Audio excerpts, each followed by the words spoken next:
I think when I look back now over the last 8 years and where tGELF began, it's unbelievable at the amount that we have managed to achieve. So what is changing is this, that earlier we were all trained for a world of repetition. Education is a classic example.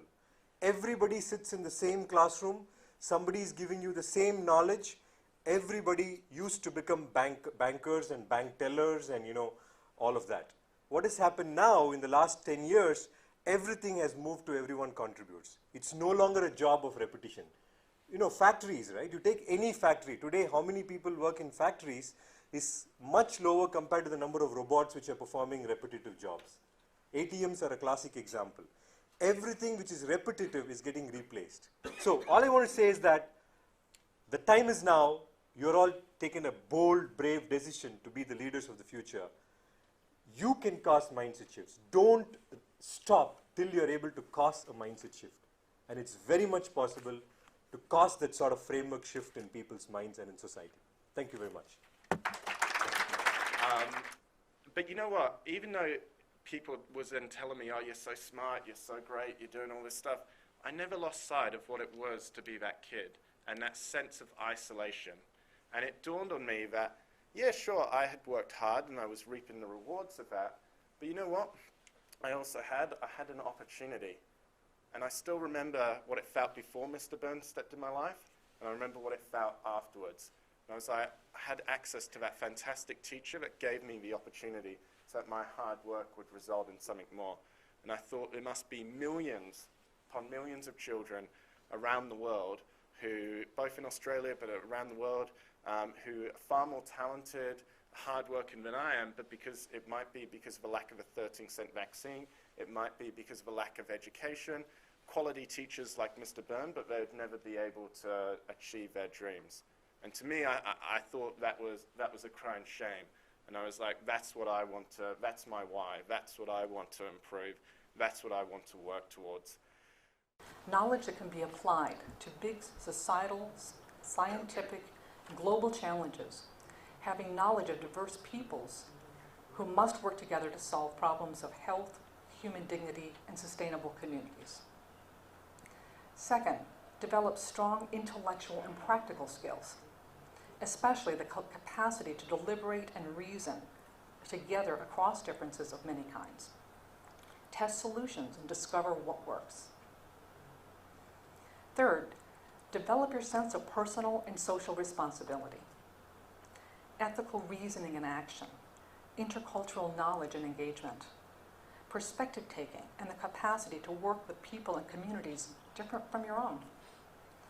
Democratic values, including a strong respect for human dignity and active leadership.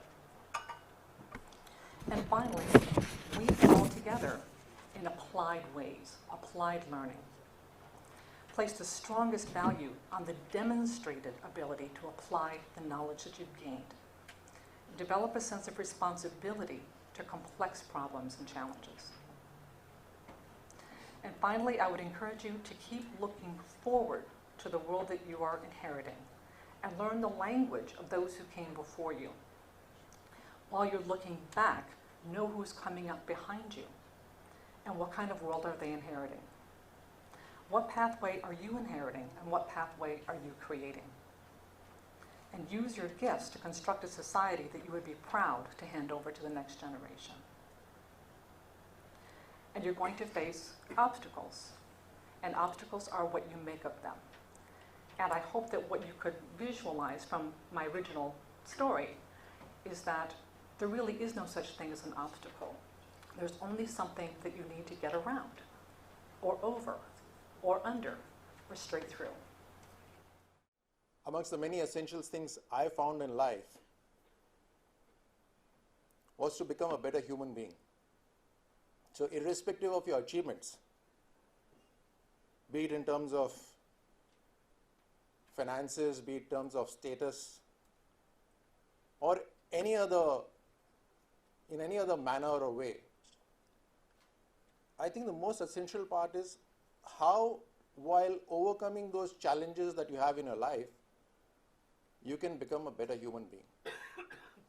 No success is individual. I've already mentioned there are people who are, even without your own knowledge, would be helping you somewhere, would have done something to ensure that you're here today, would have done something to ensure that you are able to get that opportunity that you're looking for, or make that extra bit of difference between 19 and 20, if 20 was the level of, let's say, going to the next level.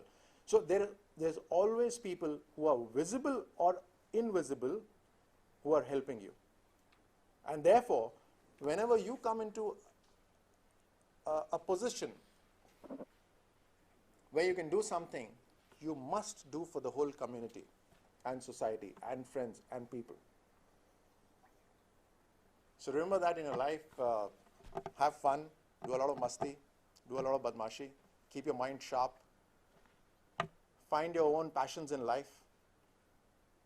If you work on your passion and not your mom and dad's or somebody else's, you will actually do well. There are no fixed professions in today's life. Today's world is amazing, absolutely fabulous. So I wish you all the best and look forward to hearing from some of you later in life when you do well. Thank you so much. India today is the most diverse society that has ever existed on the planet. More religions, more ethnic groups, more cultures, more languages, more religions, more spiritual traditions exist in India than have ever existed anywhere else. Number two, every thought that has ever been taught, including outdated, outmoded, Maoist type thinking, right, which is not practiced anywhere in India, anywhere in the world, is available here. Everything from extreme versions of capitalism to extreme versions of Maoism, every form of religion, every form of spiritual thought is being practiced by somebody in India today. And yet we survive. You know, there is that old Gaynor song, right? Yet I survive. It's a miracle that in spite of all this, we coexist. Now, it is not an accident. That is the third and the final message that I would like to point out, which is the message of India. And this comes straight from the fountainhead. If you look at the Rig Veda, the oldest spiritual religious text in existence, in continuous use in the world, the fifth mandala has a beautiful statement precisely of this principle that some of you may have heard. Ekam sat vipraha bahuda vadanti. Truth is one, but the wise conceive of it in different ways. There is no better statement of plurality than right in the fountainhead. And We want to create a world where there is no injustice, where the systems are, the institutions are in place, the systems are in place, so there's no injustice. Because if you sort of think about it mathematically, you're going along at zero, on plane, and there's an injustice, and that brings you into the negative number, right? And so we're going to correct that so that doesn't happen. And we're going to make that happen. But that's not enough. That's just not enough for any of us, for the world we want to live in. We don't want to be at zero. We want to be at 10 million, right? We want to be beyond the stars. And the only way to get to that is through love. That's the only way. And that's what this organization is about. This organization is about taking the brightest minds, the people in our society who have the most potential. You guys are the leaders. You're the leaders, each and every one of you. And it's going to be up to you what kind of world you're going to create, what kind of world we're all going to live in, what kind of world my great-grandchildren are going to live in. And so I think this organization is so amazing. So they pray for rain, and then for 2 months of the year it's the rainy season. That's like now there's no rain, huge drenching rains. So they do a call for rain. So can we do a call for rain in solidarity with everybody who needs rain in this world, in this increasingly dry world? Okay. So it takes a few different parts. So the first thing is this. Can everyone do that?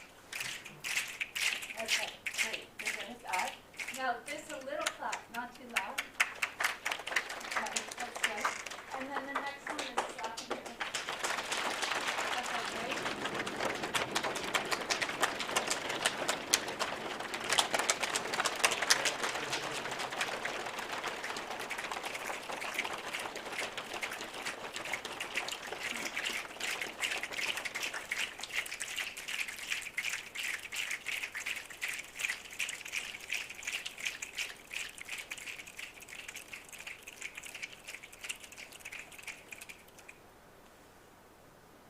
Thank you very much. Thank you, As we see over here, you people are all going to be part of the Pandav army. Alright? You guys are the generals. And your simple aim is to go ahead, 6 tables, 6 teams, and your simple aim is to go ahead and destroy the core of characters.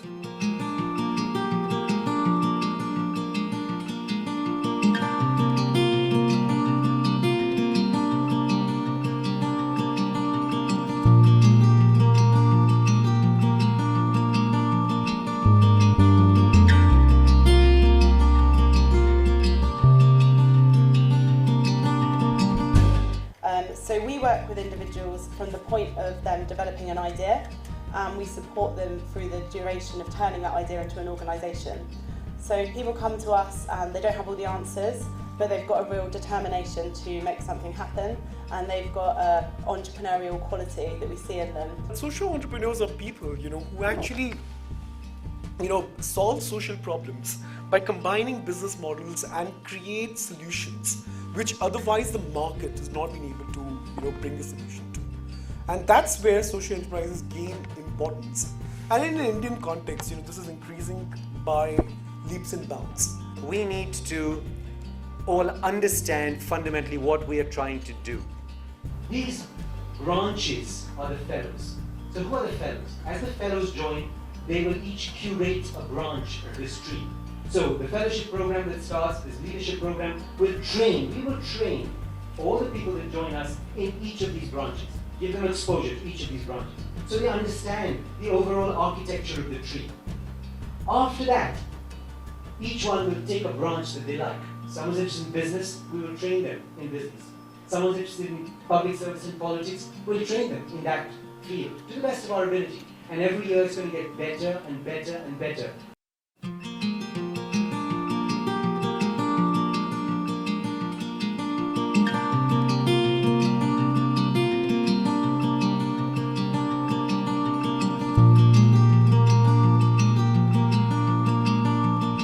That's the spirituality. It doesn't have to be religious, it doesn't have to be related to a god. It is just something that you believe in. And that is what is known as centering. And once you are centered, nothing in life will seem impossible to you. So to keep this, to have the passion for what you are doing, to not to be afraid of failing, and to have a respect for the spiritual wisdom. If you have these 3 things, it's like what I would call a recipe for success. And I think the selection process that we have followed in tGELF for the Leaders Forum, I think by and large we have been quite lucky in choosing such bright young people, and we have a lot of hope in you. So please, please, please don't let us down.